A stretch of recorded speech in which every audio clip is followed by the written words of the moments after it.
नमस्कार दोस्तों, स्वागत है आपका बोधायस एकेडमी में। फ्रेंड्स, हमारा यूपीएससी के जर्नी के दौरान जब हम प्रिपरेशन करते हैं तो एक बातें हमें ख्याल में आती रहती है कि हम और आंसर राइटिंग की शुरुआत कैसे करें। इंपॉर्टेंट चीज़ यही आती रहती है कि कब हम इसको शुरुआत करें। हम सोचते हैं कल से करेंगे, कल से करेंगे। कोई ऐसा दिन नहीं आता जो कल होता है, हम नहीं कर पाते। तो उसके लिए बहुत सारी चीज़ें आप कहीं पे देखोगे, कोई टॉपर बोलेगा कि आपको पहले अच्छे से तैयारी कर लेना चाहिए, उसके बाद करिए। कोई टॉपर आपको बोलता है कि किसी टॉपर का आप टॉक सुनेंगे कि फर्स्ट डे से हमें तैयारी चालू कर देना चाहिए आंसर राइटिंग का। तो आप कंफ्यूज हो जाते हो एक्चुअली हम करें क्या।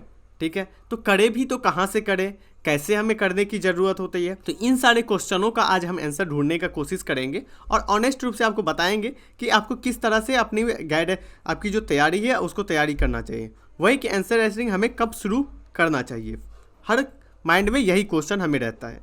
ठीक है, हम इस आंसर राइटिंग की तैयारी को 3 स्टेज में बांटेंगे आपके, कि आप किस लेवल पे हो अभी। पहला लेवल स्टेज जो है, पहला स्टेज जिसमें विगनर। ठीक है, यदि आप विगनर है, आपने शुरुआत किया है, आपने यदि एनसीईआरटी अभी आपने का कंप्लीट नहीं है, एनसीईआरटी का यदि आपने अभी कंप्लीट नहीं किया है, तो आपको अभी आंसर राइटिंग चालू नहीं करना चाहिए।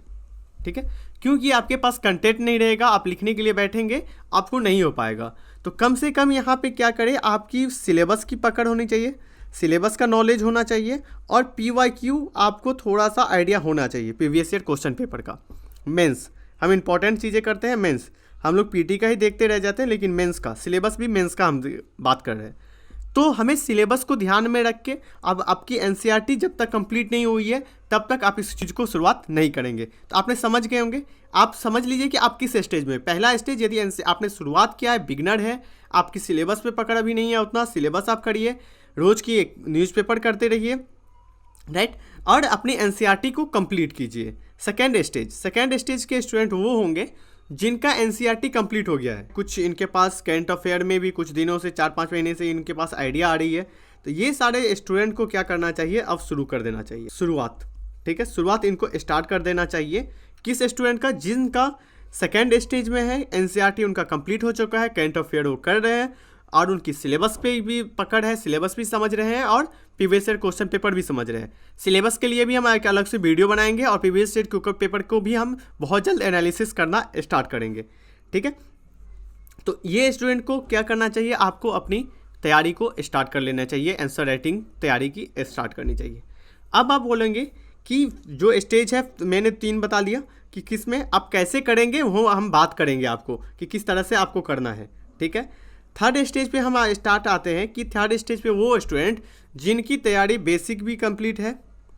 ठीक है, एनसीईआरटी भी इन्होंने कर लिया है, स्टैंडर्ड बुक को भी एक बार रीडिंग इन्होंने कर लिया है। तो इनको क्या करना चाहिए, इनको इनके इस केस में, ठीक है, ये जो केस है पहला स्टेज, सेकेंड स्टेज, इनमें आपको क्या करना चाहिए, डेली कम से कम 2 आंसर लिखना चाहिए, 2 आंसर।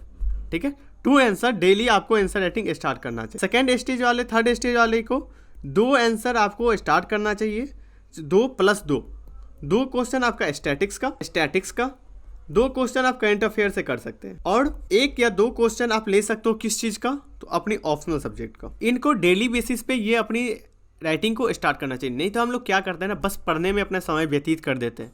एक्चुअली मतलब कि एग्ज़ाम जो होती है उसमें आपको लास्ट में करना क्या पड़ेगा, मेंस में लिखना पड़ेगा। तो शुरुआत से ही लिखना की आदत यदि आप डालेंगे तब जाके लिख पाएंगे। कोई ऐसा दिन नहीं होगा जिसमें आप लिखेंगे। तो स्टेज जो 3 है, इसमें आपको मेंस के लिए स्टैटिक्स पोर्शन, करंट अफेयर और ऑप्शनल, इन तीनों को ही आंसर लिखना चालू करेंगे। अब सवाल आता है कि ये हम आंसर लिखना कहाँ से चालू करेंगे, सोर्स क्या होना चाहिए। तो देखिए, यदि आप करंट अफेयर पढ़ते हैं, ठीक है, एडिटोरियल आपने पढ़ा, आर्टिकल पढ़ा, उससे संबंधित जो हमारे जो वेरियस इंस्टीट्यूट है, ठीक है, वो डेली क्वेश्चन पोस्ट करती है। ठीक है, डेली क्वेश्चन पोस्ट करती है। इसमें आप देख सकते हैं डेली जो क्वेश्चन आता है, डेली जो प्रश्न आता है, इसमें आप देख सकते हो कि पहला जो है inside IAS, inside on India से आप डेली क्वेश्चन लिख सकते हैं। आप आईएएस बाबा के ऊपर जा सकते हैं, दृष्टि के ऊपर जा सकते हैं, किसी एक वेबसाइट को आप चुन लें।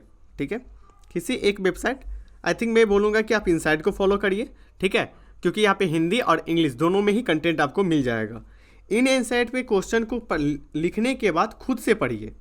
ठीक है, खुद से अपने आंसर को पढ़िए और साथ साथ टॉपर का जो कॉपी है, टॉपर का कॉपी को देखते रहिए, जिससे कि एक आपको आइडिया मिलेगा कि आपको किस तरह से अपनी कॉपी में अपने आंसर में चीज़ें की डालने की ज़रूरत है। तो आपने देखा कि यहाँ से अपने आंसर लिख सकते हैं और अपनी कॉपी को चेक कर सकते हैं। ठीक है, तो इनसाइड से डेली बेसिस आप लिखिए, अपनी दोस्तों से चेक करवा सकते हैं, किसी से मेंटोर से चेक करवा सकते हैं, आप कहीं से भी अपनी पर्स या खुद से चेक कर सकते हैं। स्टार्टिंग फेज में आप लिखिए। आप उसके बाद इसमें भी इंपॉर्टेंट चीज़ ये होता है कि आपको क्या करना चाहिए। आपको इस चीज़ों को करने के साथ साथ, ठीक है, आपको इसका जो सिनॉप्सिस आता है, जो आप क्वेश्चन लगाएंगे उसका सिनॉप्सिस भी डाला जाता है इंस्टीट्यूट के द्वारा। तो उस सिनॉप्सिस से अपना नोट्स बनाइए, देखिए कि सिनॉप्सिस में क्या क्या और चीज़ें डाला जा सकता था इस चीज़ों में।